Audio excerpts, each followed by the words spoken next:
Hello friends, welcome to your favourite show जिसका नाम है आरोग्य मंत्र। मैं हूं नीरजा और आज आरोग्य मंत्र में लेकर आई हूं आपके लिए बहुत ही दिलचस्प विषय जिसका नाम है एसिडिटी।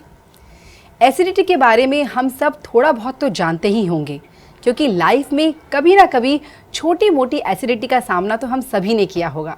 तो आइए आज हम देखते हैं एसिडिटी को आयुर्वेद की दृष्टि से और बातचीत करते हैं विश्व प्रसिद्ध आयुर्वेदाचार्य डॉक्टर प्रताप चौहान से।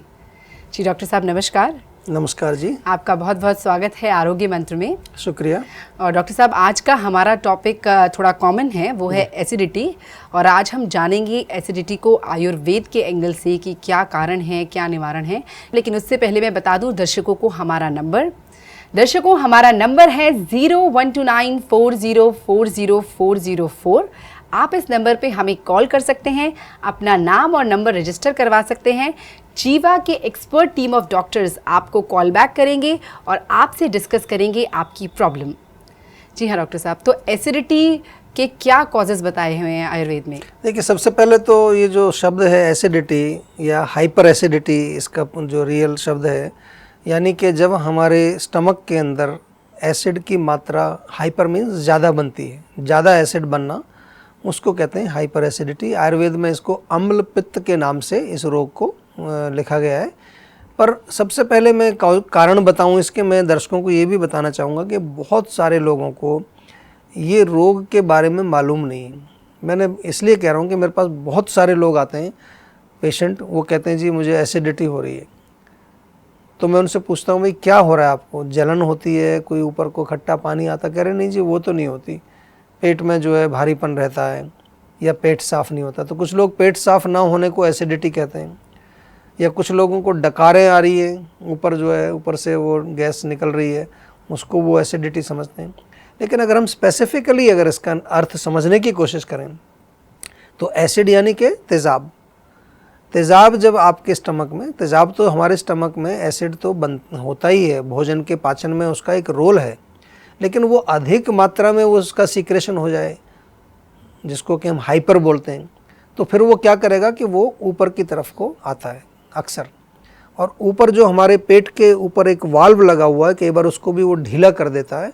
और फिर कभी कभार जब आप लेटते हैं या ऐसे बैठे बैठे ऊपर को एसिड गले तक आ जाता है, आपने देखा होगा गले तक जलन होती है, तो ये होती है एसिडिटी। भी होता क्यों है? कारण तो वही है। देखिए, पित्त किस लिए एसिड ज़्यादा होगा? जब हम एसिडिक खाना खाएंगे। सबसे कॉमन कारण जो है हमारे भारतवर्ष में, जो हमारे देश में आजकल एक प्रचलन चला है, चाय बहुत पीते हैं लोग, हर समय चाय पीते हैं, दिन भर चाय पीते हैं। और चाय किसी को ना मिले तो कहते हैं यार उसने चाय भी नहीं पूछी। मतलब चाय एक ऐसी चीज़ हो गया कि उसके घर गए थे, उसने चाय भी नहीं पूछी। चाय से बहुत एसिडिटी होती है। लाल मिर्च, अचार, खटाई, तली चीज़ें, बहुत ज़्यादा जो है तीखी चटनी वटनी बहुत बनती है। एक हमारे यहाँ भारत में खाना जब लोग पकाते हैं, मैंने देखा है गृहिणियाँ, तो उसमें टमाटर, लहसुन सब उसकी तड़का लगाएंगे, उसमें ग्रेवी बनेगी बहुत ज़्यादा। तो वो चीज़ जो है, ठीक है, आपको कोई चीज़ खानी है तो उसको पकाने का तरीका होना चाहिए, लेकिन उसको तेल में भून करके फिर उसमें गरम मसाले, फिर उसमें मिर्ची, फिर हरी मिर्ची, फिर कितनी तरह की चीज़ें उसमें डाल करके उसको बनाते हैं। जी डॉक्टर साहब, तो ये सारा मसाला जो है, हाँ जी, ये जो गरम है, गरम तासीर वाली चीज़ें, ये पित्त को बढ़ाने वाला। जी, और अभी हम आपसे और जानेंगे और भी कारण किस कारण से पित्त पड़ता है। लेकिन पहले हम बात करते हैं हमारी शो के पहले कॉलर से। नमस्कार जी। हेलो। हाँ जी, आपका स्वागत है आरोग्य मंत्र में। अपना नाम बताइए। कल्प वर्मा। कहाँ से बोल रहे हैं आप? मैं लखनऊ से बोल रहा हूँ मैम। अच्छा, पूछिए डॉक्टर साहब से अपना प्रश्न। जी बोलिए वर्मा जी, क्या हाल है आपका? नमस्कार सर। नमस्कार जी, बताइए सर। बहुत दिनों बाद आपसे बात हो पाई है। जी जी बिल्कुल। आप फेसबुक पर तो फेसबुक पर आप पूछते रहते हैं प्रश्न कुछ। जी जी जी जी जी। मेरा बेटा 1 साल का हो गया है जी। उसको जल्दी जल्दी सर्दी जुकाम हो जाया करता है, और उसकी जब जुकाम होता है जी, तो उसकी सांस जो है ना ऊपर थोड़ा सा बढ़ जाती है। अच्छा जी। तो देखिए, उसके लिए बहुत बढ़िया है, एक छोटा सा आपको एक मैं बताता हूँ नुस्खा, शायद पहले भी मैंने जिक्र किया है इसका। एक तो ताज़ा अदरक का रस और शहद मिला करके मिक्सचर बना लिया करो, वो 3-4 दिन तक रखा रहे, बेशक फ्रिज में रख लो उसको, और फिर उसके बाद फिर ताज़ा बना लीजिए। ताज़ा अदरक का रस और शहद बराबर मात्रा में मिलाइए, और उस बच्चे को जब उसको तकलीफ ना हो तब भी उसको जो है ड्रॉपर से या चम्मच से आधा चम्मच सुबह आधा चम्मच शाम को आप रेगुलरली उसको दीजिए, नंबर 1। दूसरा, उसको शहद भी आप खिला सकते हैं नॉर्मल रूप में। अगर ये मिक्सचर भी ना बनाएं तो केवल उसको शहद चटाएं और च्यवनप्राश की आदत उसको ज़रूर डाल दीजिए अभी से। च्यवनप्राश उसको किसी भी तरह चटाना या किसी तरह से रोटी के साथ खिलाना शुरू करिए। लखनऊ में हमारी क्लिनिक भी है, वहाँ जा कर के च्यवनप्राश आप ला सकते हैं।